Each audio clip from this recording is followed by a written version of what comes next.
Video like जरूर कर लीजिए और ऐसे वीडियो लगातार फ्री में पाने के लिए चैनल को तुरंत सब्सक्राइब कर लीजिए और बेल आइकन को जरूर टैप कर लीजिए ताकि आगे भी सारे वीडियो आपको मिलते रहे। यूट्यूब में फॉलो करते हैं तो प्लीज ये वाला फ्री टेलीग्राम चैनल जरूर ज्वाइन कर लीजिएगा। सारे नोटिफिकेशन सारे अपडेट यहीं पे आते हैं, ध्यान रखिए। Hello everyone, welcome to state PCS preparation by study for civil services. हमने ज्योग्राफी के सेशन में अभी तक मेजर पोर्शंस कवर कर लिए थे। हमने लास्ट को सेशन में अर्थक्वेक, सुनामी और वोल्केनिक इरप्शंस के बारे में डिटेल में पढ़ाई की थी। किसी को वो सेशन देखना हो, किसी से मिस हो गया हो या किसी को फिर से देखना हो तो प्लेलिस्ट में जाके आप उस सेशन को देख सकते हैं। ठीक है, आज से हम स्टार्ट करने जा रहे हैं आज से हम स्टार्ट करने जा रहे हैं एक्सोजेनेटिक फोर्स। ठीक है, अब एक्सोजेनेटिक फोर्स होता क्या है? The main function of the exogenous force on the crust is denudation. अब डेन्यूडेशन मतलब क्या होता है? डेन्यूडेशन मतलब क्या होता है कि वो एक्टिविटी जो कि बड़े किसी हायर सोर्स से लोअर सोर्स में मटेरियल्स, रॉक्स, डेब्रिस या कुछ भी जो है हायर हिली स्लोप से या ऊंचे पैमाने से लोअर सी में, स्लोप्स में, लेक्स में लाके रख दे। ठीक है, डाल दे, परमानेंटली डिस्ट्रीब्यूट कर दे, उसको हम कहते हैं डेन्यूडेशन। तो डेन्यूडेशन क्या हो गया?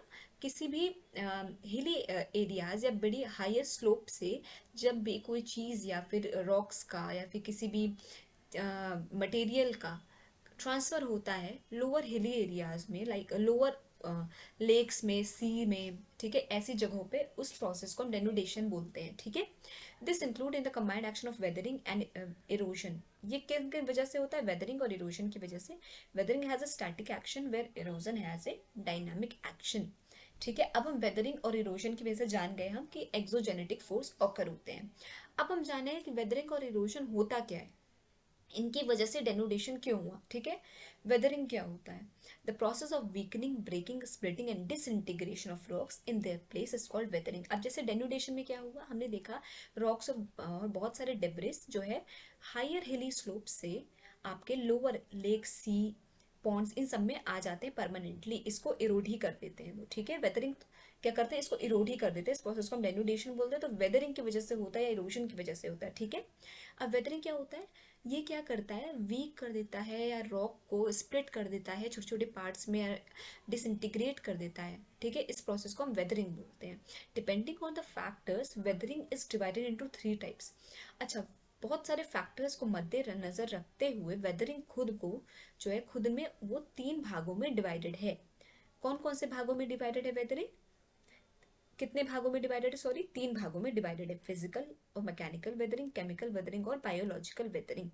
ठीक है, अब हम देख लेते हैं कि फिजिकल वेदरिंग में क्या क्या प्रोसेस है या क्यों होती है फिजिकल वेदरिंग।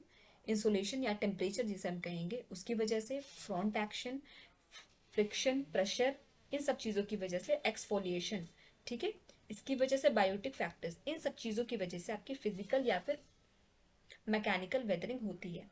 ठीक, केमिकल वेदरिंग क्यों होती है? ऑक्सीडेशन की वजह से होती है, कार्बोनेशन की वजह से होती है, हाइड्रेशन की वजह से होती है, चिलेशन की या हाइड्रोलिसिस की वजह से आपकी केमिकल वेदरिंग होती है। ठीक है, किस किस वजह से? ऑक्सीडेशन, कार्बोनेशन, हाइड्रेशन, चिलेशन या हाइड्रोलिसिस की वजह से। ठीक है, फिर आ जाता है आपका बायोलॉजिकल वेदरिंग। बायोलॉजिकल वेदरिंग किन की वजह से होता है?